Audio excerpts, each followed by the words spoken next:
ఫోటోలు ఏం కాదులే.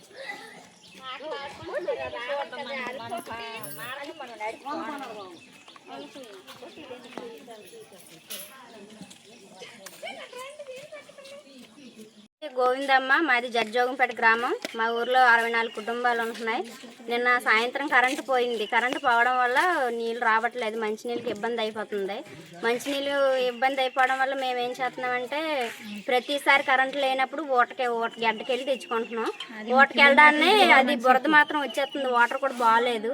ఆ వాటర్ అప్పుడప్పుడు ఈ కుళాయిల నీళ్ళు అలవాటు అయిపోవడం వల్ల వాటర్ అప్పుడప్పుడు తాగడానికి పిల్లలకి పెద్దోళ్ళకి జలుబు జ్వరం లాంటివి వచ్చేస్తున్నాయి. అందువల్ల మాకు బోర్లు కూడా లేవు. బోర్లు ఇవ్వాలని కోరుకుంటున్నామండి ప్రభుత్వాన్ని.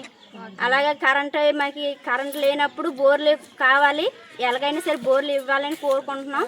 అలాగే కరెంటు కూడా ప్రతిసారి వచ్చేలా చూడండి మాకు.